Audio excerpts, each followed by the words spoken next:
Olá, meninas! Hoje nós vamos fazer uma reflexão sobre avaliação, ok? Então, veja só. Eu chego para uma outra pessoa e digo para ele, comprei um cachorro. E aí, você está imaginando o cachorro que você comprou, ok? E a outra pessoa é mesmo, ele é grande e já pensou um cachorro completamente diferente, grande, peludo. E aí, você com a sua imagem do cachorro, não é tão grande assim. Continuando, então, o outro já pensou, bom, então é um cachorro pequeno. Aí ele diz, ele tem pelo longo, porque ele imaginou um pequenininho, tipo um salsicha, mas com pelo grande. E aí eu digo, não, é de pelo curto. Continuo pensando no meu cachorro. E aí o outro que ainda está usando a sua imaginação, e de que cor ele é? Porque ele já imaginou o cachorro marronzinho. E aí eu com o meu cachorro digo, não, ele é preto e branco, é malhado. Quando eu digo ele é malhado, olha só como o outro imaginou um verdadeiro dálmata. Puxa, que cachorro bonito! E eu ali, né, com o meu cachorro com uma pinta só. Então, vejamos, assim é a avaliação, certo? Então, vamos ver a avaliação e cotidiano, né? E vamos responder o porquê que nós pensamos de uma forma diferente. Então, estamos sempre fazendo apreciações sobre o que vemos, o que fazemos, o que ouvimos, o que nos interessa e o que nos desagrada. Praticamos avaliação quando estamos, por exemplo, em uma fila de banco ou supermercado. Para alguns o atendimento é rápido, para outros é muito lento. Fazemos compras, analisamos os preços, comparamos, pechinchamos e decidimos pela compra de algo. Então, estamos também fazendo a avaliação. Ao assistir um programa de televisão, comentamos a atuação dos atores sobre suas roupas e temas debatidos. Então, o que é avaliar? Então, avaliar vem da palavra avalere, ou seja, dar valor, que é uma coisa quantitativa. Mas vem também do verificar, que é verum facere, ou seja, fazer verdadeiro, que é uma coisa qualitativa. Então, olha só a dimensão do avaliar, ok? Então, e avaliar na escola? O que precisa? É simples? Não, pelo contrário, a avaliação educacional ela requer avaliação de currículo, avaliação de programas, avaliação institucional, avaliação de desempenho, e tudo isso se projeta na avaliação da aprendizagem. Então, a finalidade da avaliação, para que precisamos avaliar? Então, primeiro, nós precisamos diagnosticar, conhecer, refletir, agir, ou seja, reagir, planejar, ou seja, replanejar. Então, avaliar para mudar os paradigmas. Bom, quais são então as funções da avaliação? Então, nós temos uma função, selecionar. Então, a seleção possibilita a escolha do melhor método a ser utilizado para a aprendizagem dos diferentes conteúdos ou tarefas requeridas para sua realização. E também diagnosticar. O diagnóstico permite julgar a causa provável, certa ou hipotética de um problema de aprendizagem ocorrido e definir o melhor procedimento para a superação. E aí, temos as funções da avaliação, não é? Então, antecipar, a avaliação antecipatória possibilita orientar para uma certa direção ou meta buscada, isto é, define as regras de um jogo, dá as coordenadas, antecipa problemas, fornece parâmetros para uma boa realização de algo que se deseja alcançar. E também orientar. Orientar significa direcionar, nortear, ajustar-se ou voltar-se para uma certa direção, conduzir. Na avaliação como orientação, avaliar é intervir, ocorrer simultaneamente de modo relacional e não de modo causal, ok? Então, ainda dentro das funções da avaliação, nós temos o certificar. Certificação é um momento em que se recebe algo, uma confirmação que indica que se completou minimamente certa exigência. E também regular. A função da avaliação como regulação é permitir uma avaliação formativa ou contínua. Ela informa e permite corrigir, antecipar e confirmar o que está acontecendo no processo na direção pretendida. Mas e a escola? Qual é o papel da escola na avaliação? Então, Paulo Freire, ele disse assim: a minha tese é a seguinte: nunca se precisou tanto como hoje de uma educação que fosse além do pragmatismo. Nunca se precisou tanto de fazer o que costumo chamar de a unidade dialética contraditória entre a leitura da palavra e a leitura do mundo. Então, qual é a função da escola? É a inserção do educando na sociedade. Então, como é que você vai inserir esse educando na sociedade? Então, como acabou de dizer o Paulo Freire, fazendo com que a leitura do mundo tenha significado, tá? Entre a leitura da palavra, tá? Então, é como ele disse, uma unidade dialética. Eu vou reconhecer a palavra através da minha leitura de mundo, ou seja, daquele mundo que me cerca. Então, eu vou usar isso, tá? Então, transformação, evolução do homem e do mundo, a autonomia da libertação. Então, quando Paulo Freire escreveu A Autonomia da Libertação, foi sobre isso que ele estava falando, esse tipo de avaliação. E aí, Paulo Freire continua dizendo: a minha tese é a seguinte: nunca se precisou tanto como hoje de uma educação que fosse além do pragmatismo. Nunca se precisou tanto de fazer o que costumo chamar de a unidade dialética contraditória entre a leitura da palavra e a leitura do mundo. Vocês perceberam que nós estamos repetindo esta frase? Então, veja aqui na imagem, tá?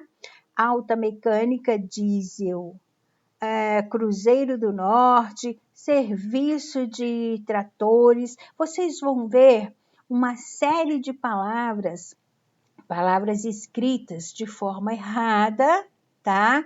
Mas Paulo coloca o quê? Ele aproveita esse tipo de significado, o mundo em que a pessoa está vivendo, aquilo que está em sua volta, para mostrar onde estão a forma de se juntar as palavras e de se trabalhar esta alfabetização. Então, olha só, reforma de colhedeira de plementos. Então, isso é a realidade, tá? Da pessoa, a vida no campo, né? Montagem de motores, tá? Então, isso é a realidade, porque eles trabalham com máquinas pesadas, então eles têm montagem, têm serviços, têm trator, tá? Mas eles escrevem ainda de uma forma muito aquém a forma desejada.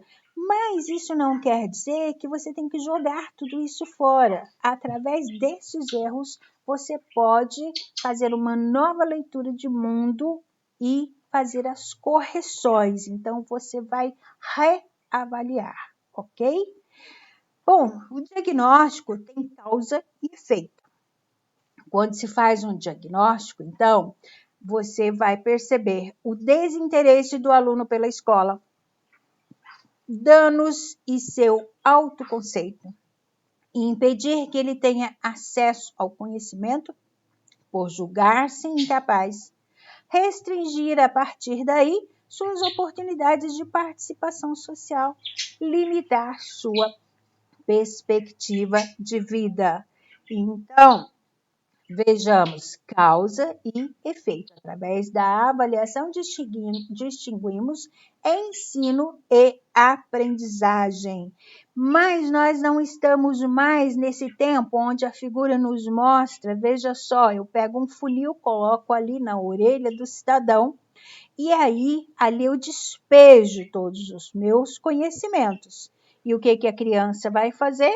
Ela vai virar essa orelha para baixo, vai bater do outro lado e tudo aquilo que eu depositei simplesmente vai cair no vento, tá? Então, não pode ser desta forma, tá? Então, isso aí é uma educação que não pode continuar existindo. Já foi dessa forma, mas nós sabemos, então, na época onde se ensinava a decorar, não é? Então, quando você decora, você mantém aquilo na sua cabeça por alguns minutos, às vezes até por algumas horas, mas logo, logo você esquece, tá? Então, você precisa de realmente aprender. Então, vamos ver ainda finalidades da avaliação. Olha, algumas das finalidades. A nota, o aprovar, o reprovar, a autoridade, a disciplina, o interesse e a atenção. Mas eu preciso diagnosticar o que o aluno não sabe e por que ele não sabe. Então, a partir do meu diagnóstico, é que eu vou fazer o meu planejamento. Então, a avaliação pode ser conceitual ou classificatória. Tem um status de mensuração, fecha um ciclo, define-se uma certa situação, seja em termos positivos ou negativos. Avaliação somática, o que o aluno não sabe.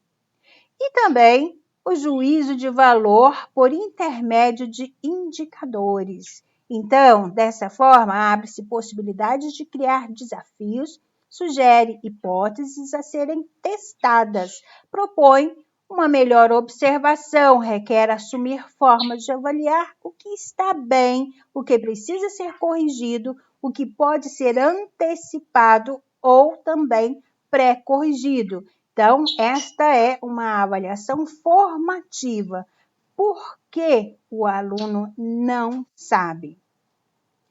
Bom, a quem a avaliação avalia? Vejamos, o processo de ensino vai avaliar o educador.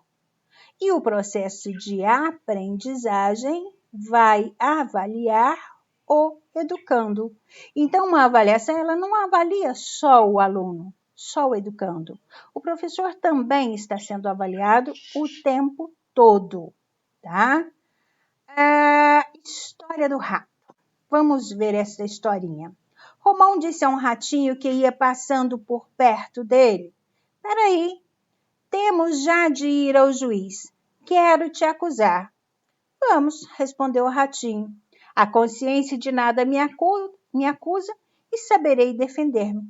"Muito bem", disse o gato. "Aqui estamos diante do senhor juiz." "Não o vejo", disse o ratinho. "O juiz sou eu", disse o gato. "E o júri?" perguntou o ratinho. "O júri também sou eu", disse o gato. "E o promotor?" perguntou o ratinho. "O promotor também sou eu." "Então você é tudo?" disse o ratinho. Sim, porque sou o gato. Vou acusar você, julgar você e comer você. Radical, né? Então, a avaliação é um processo ético em busca do sucesso. Ou seja, você não pode ser tudo, tá? Existe uma ética. Você não é Deus. Então, na hora da prova, por exemplo, você, professor, vai dizer para o seu aluno: agora sim chegou a minha vez. Não, não é assim, tá? Então, avaliar conteúdos transmitidos versus avaliar o conhecimento construído, tá? Então, eu transmiti conteúdos e você aprendeu, adquiriu conhecimento, construiu os seus conhecimentos, certo? Se eu não transmitir conteúdo, você simplesmente não vai construir conhecimento, tá? Então, a avaliação formativa. A avaliação formativa não é uma verificação de conhecimento, é antes o interrogar-se sobre um processo, é o refazer o caminho percorrido para refletir sobre o processo de aprendizagem em si mesmo, sendo útil principalmente para levar o aluno a considerar uma trajetória e não um estado de conhecimento, dando sentido à sua aprendizagem e alertando-o ao mesmo tempo para eventuais lacunas ou falhas de processo, levando-o à busca ou, nos casos de menor autonomia, a solicitar os meios para vencer as dificuldades. A avaliação formativa tem algumas características que são elas: conduzida pelo professor, destina-se a promover a aprendizagem, leva em conta o progresso individual, erros fornecem informações diagnósticas, os alunos exercem papel central, atuando ativamente em sua própria aprendizagem, compreendendo suas possibilidades e fragilidades e aprendendo como se relacionar com elas. Essa avaliação formativa tem também as suas vantagens. Então, a orientação formativa constitui-se em uma abordagem qualitativa da avaliação, procurando analisar os processos e perseguir a qualidade destes. Tem função instrumental e proativa no processo de elaboração do conhecimento e de críticas, produzindo no interior o seu próprio desenvolvimento, a tomada de consciência da necessidade de transformação do processo de avaliação e de seus agentes, bem como projeta o que é necessário para melhorar o ensino e a aprendizagem.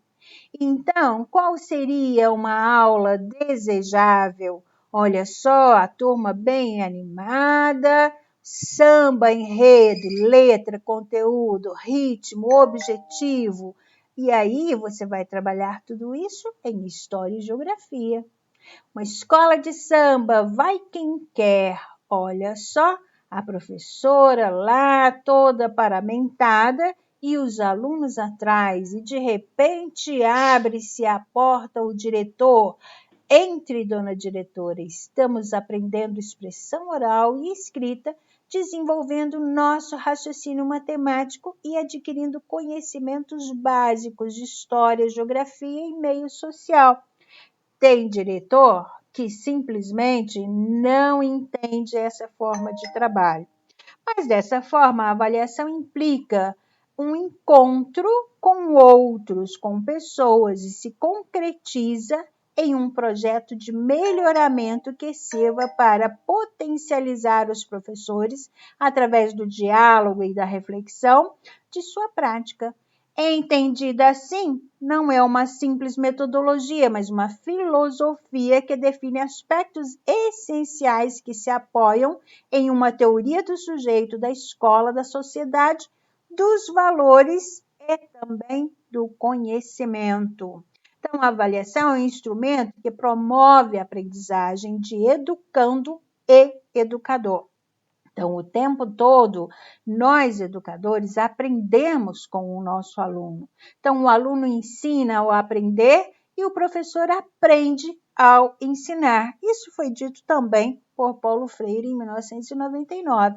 A gente sempre ensina o que mais precisa aprender, tá? Por que nós aprendemos? Porque cada um de vocês vem de um lugar completamente diferente, vem de vivências completamente diferentes, e a sua maneira de aprender nos mostra um jeito novo também de ensinar, tá? Então, a escola seria o espaço privilegiado para saber sobre o passado e relacionar este saber com o fazer, que é o novo, tá? Então, nós temos aí uma rebeldia criativa. Faz algum tempo recebi um telefonema de um amigo que estava a ponto de dar um 0 a um estudante pela resposta que tinha dado num problema de física. Pese que este afirmava com rotundidade que sua resposta era absolutamente acertada. Professores e estudantes lembraram pedir a opinião de alguém imparcial e fui eleito. Então, li a pergunta do exame que dizia: demonstre como é possível determinar a altura de um edifício com a ajuda de um barômetro. O estudante tinha respondido: leve o barômetro ao terraço do edifício e amarre-lhe uma corda muito longa. Solte-o até a base do edifício, marque e meça. O tamanho da corda será o tamanho do edifício. E aí, está errada a resposta dele? Não está. Então, realmente o estudante tinha proposto um sério problema para a resolução do exercício porque tinha respondido a pergunta correta e completamente. Por outro lado, se lhe concedia a máxima pontuação, poderia alterar a medida do seu ano de estudo, obter uma nota mais alta e assim certificar que seu alto nível em física, mas a resposta não confirmava que o estudante tivesse esse nível, porque, na verdade, ele não seguiu a sequência numérica que era necessário fazer neste momento. Então, sugeri que se desse ao aluno outra oportunidade. Concedi-lhe 6 minutos para que me respondesse a mesma pergunta, mas dessa vez com a advertência de que na resposta devia demonstrar seus conhecimentos de física. Aí já foi diferente, eu fui bem específica. Então, tinha passado 5 minutos e o estudante não tinha escrito nada. Perguntei-lhe se desejava espairecer, mas me contestou dizendo que teria muitas respostas ao problema. Sua dificuldade era escolher a melhor de todas. Desculpei-me por interromper-lhe e pedi que continuasse. Então, veja só, a minha impaciência cortou o raciocínio do nosso aluno. Então, no minuto que restava, escreveu a seguinte resposta: pegue o barômetro e lance-o ao solo do terraço do edifício. Calcule o tempo da queda com um cronômetro. Depois, aplique a fórmula da altura. Assim, obteremos a altura do edifício.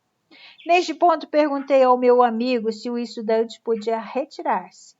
Deu-lhe a nota mais alta. Vejam só, então, de uma forma diferente, né? Ele mostrou mais através do diálogo, através da escrita e não através da fórmula. Mas ele sabia qual era a fórmula que deveria ser aplicada. Então, logo depois, reencontrei-me com o estudante e pedi que me contasse suas outras respostas à pergunta. Bom, respondeu, há muitas maneiras, por exemplo, pegue o barômetro num dia ensolarado e mede a altura do barômetro e a longitude de sua sombra. Se medirmos a seguir a longitude das sombras do edifício e aplicamos uma simples proporção, obteremos também a altura do edifício. Olha só que interessante. Perfeito, disse-lhe. E de outra maneira? E ele prontamente. Este é um procedimento muito básico para medir a altura de um prédio, mas também serve. Neste método, pegue o barômetro e fique posicionado nas escadas do edifício no térreo. Então, vá subindo as escadas enquanto marca a altura do barômetro e conte o número de marcas até o terraço. Multiplique, ao final, a altura do barômetro pelo número de marcas e terá a altura. Este é um método muito simples e direto.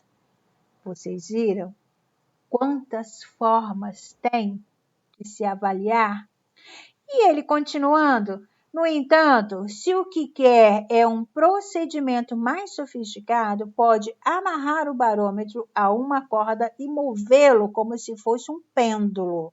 Se calculamos que quando o barômetro está à altura do terraço, a gravidade é zero, e se temos em conta a medida da aceleração da gravidade ao descer o barômetro em trajetória circular, ao passar pela perpendicular do edifício, da diferença destes valores e aplicando uma singela fórmula trigonométrica, poderíamos calcular sem dúvida a altura do edifício.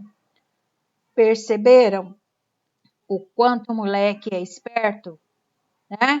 O professor não estava esperando isso tudo de resposta, mas enfim, existem muitas outras. Provavelmente a melhor seja pegar o barômetro e bater na porta do apartamento do zelador e quando ele abrir dizer: "Oh, meu senhor, tenho aqui este barômetro muito legal e bonito. Se você me disser a altura exata do prédio, dou-lhe de presente." Pronto, o barômetro não ia servir de mais nada, a não ser já pegava ali a conta certa e pronto, acabou. Neste momento da conversa, perguntei-lhe se não conhecia a resposta convencional do problema. A diferença da pressão marcada pelo barômetro em dois lugares diferentes nos permite saber a diferença de altura entre estes mesmos dois pontos. Evidente que sim. Mas durante meus estudos, os professores sempre me incitaram a pensar. Vejam só o porquê que nós, professores, não podemos dar respostas prontas, porque a partir do momento que você dá respostas prontas, você está tolhendo a imaginação do seu aluno. Então, nós sempre esperamos a sua resposta, ok? Então, o estudante se chamava Niels Bohr, que foi Prêmio Nobel de Física em 1922, mais conhecido por ser o primeiro a propor o modelo do átomo como conhecemos hoje em dia, com prótons, nêutrons e elétrons nas camadas. Foi fundamentalmente um inovador da teoria quântica. À margem da veracidade do divertido e curioso personagem, o essencial da história é que haviam lhe ensinado a pensar. Bom, então está aí. Temos como considerações finais, diante de todos os aspectos observados durante a explanação do assunto sobre avaliação, podemos resumir alguns pontos relevantes e que devem permanecer em pauta. Desta forma, avaliar tem se confundido com a possibilidade de medir a quantidade de conhecimentos adquiridos pelos alunos, considerando o que foi ensinado pelo professor. E é muito mais que isso. A abrangência do ato de se avaliar está fortemente relacionada a todo o processo de autoconhecimento, primeiro do profissional e posteriormente de seus colegas de trabalho e alunos. O homem constrói seu conhecimento fundamentado em suas relações com a natureza, com o espaço e com a sociedade. O conhecimento, então, passa a ter significado na vida humana e o processo avaliativo se torna processual, dinâmico e formativo. Isso são fatores extremamente importantes. Os erros devem ser considerados construtivos, pois são dadas alternativas para o aluno refazer o que não aprendeu. Promover a autoavaliação para que o aluno tenha consciência de seus erros e acertos e tentar melhorar seus estudos. O importante é conseguir com que os alunos desenvolvam competências e habilidades para que compreenda o mundo de forma significativa. A avaliação, ela tem que ser compreendida como um processo de inclusão do aluno na sociedade. Então, reflita. A qualidade do ensino estaria no que foi aprendido pelo aluno? Ou no que foi compreendido e transformado pelo aluno no decorrer do processo ensino-aprendizagem? Responda essa questão. O que seria uma educação de qualidade? Avaliar é, acima de tudo, promover o conhecimento de mundo, tanto do educador quanto do educando. E mais que isso, é servir de ponte entre essas duas partes para que se realize a verdadeira aprendizagem. Então, fica aí essas questõezinhas para que vocês possam responder aqui no mural. Então, uma proposta inovadora sobre avaliação. Segundo Mads Edner e os demais autores do livro Mestre da Mudança, afirma que as mudanças em educação podem enraizar-se e dar bons frutos se a maneira de pensar das pessoas também mudar. Então, se você deixa de dar respostas prontas e faz com que os seus alunos pensem, tá? Você vai estar promovendo esse aluno, levando a adquirir mudanças, tá? E mudanças exigem novos conceitos. Por exemplo, todos os professores têm suas próprias ideias de como melhor avaliar. Então, cada um sabe a sua forma de avaliar e tem uma forma de melhor avaliar em cada uma das suas turmas, porque você fez um diagnóstico e você vem trabalhando com elas. Então, as formas mais comuns são: você só descobre o que os alunos aprendem se aplicar uma prova. A avaliação permite diagnosticar apenas a aprendizagem do aluno. A avaliação deve obrigatoriamente ser objetiva, a avaliação deve ser individual, a avaliação fecha uma matéria ou capítulo. Você poderia pensar de uma maneira diferente. É possível descobrir que os alunos realmente sabem observando o que fazer. Então, se alguém lhe mostrar que consegue realizar uma tarefa, não precisa passar por outros testes. A avaliação deve permitir um diagnóstico não só da aprendizagem dos alunos, mas também do ensino. A avaliação pode ser intersubjetiva.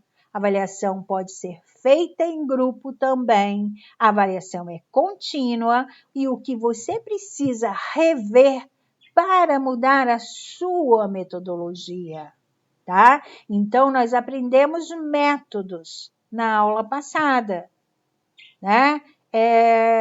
E aí, a partir dos métodos, né, você escolhe a sua metodologia e aí você precisa revê-las, porque não necessariamente uma metodologia ou um método escolhido para uma sala, ele será eficaz em 100% da turma. E também a avaliação pode fazer com que dê certo os seus planos. Então, você fez um plano de uma determinada forma. Essa avaliação vai te mostrar se daquela forma que você está trabalhando está dando certo ou não, ok? Vale lembrar que qualquer processo de avaliação escolhido pelo professor deve ser feito com o objetivo voltado para o desenvolvimento humano, de modo que não procure rotular negativamente o seu aluno ou menos inibi-lo após uma avaliação, mas sim fomentar nesse ser a vontade de reconhecer seus erros e, a partir deles, construir o seu próprio conhecimento de mundo. Certinho? E aqui nós temos mais uma historinha, né? Para que a gente possa ilustrar aqui o nosso tema, o elefante acorrentado. Professor Damásio de Jesus. Você já observou o elefante no circo? Hoje nós não temos mais elefante nos circos, né? Mas até bem pouco tempo atrás nós tínhamos. Então, durante o espetáculo, o enorme animal faz demonstrações de forças descomunais, mas antes de entrar em cena, permanece preso, quieto, contido, somente por uma corrente que aprisiona uma de suas patas. Há uma pequena estaca cravada no solo. A estaca é só um pequeno pedaço de madeira, e ainda que a corrente fosse grossa, parece óbvio que ele, capaz de derrubar uma árvore com sua própria força, poderia com facilidade arrancá-la do solo e fugir. Que mistério! Por que o elefante não foge? Perguntei a um adestrador e ele me explicou que o elefante não escapa porque está adestrado. Fiz então a pergunta óbvia. Se está adestrado, por que o prendem? Não houve resposta.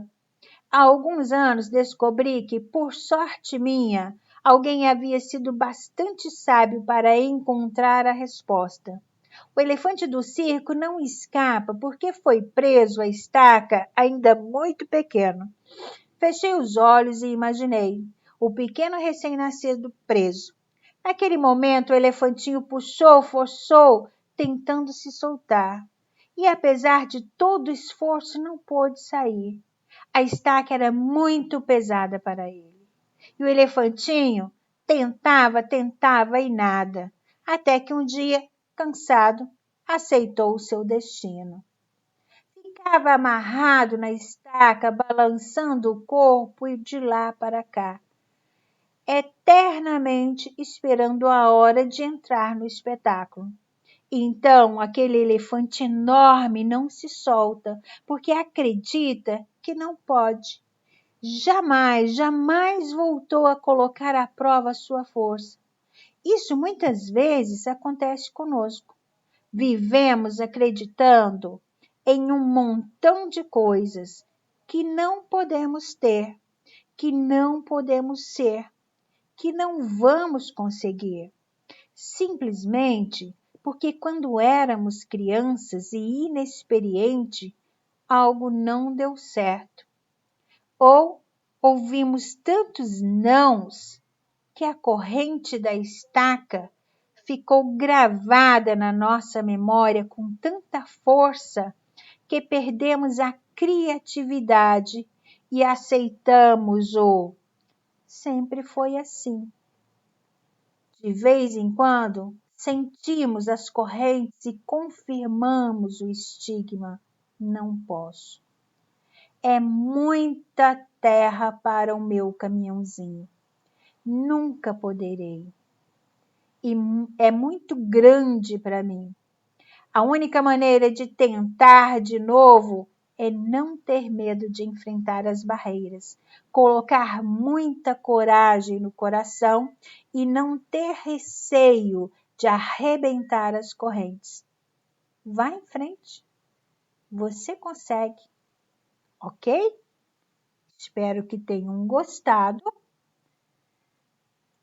Nos vemos na próxima aula. Até mais. Tchau, tchau.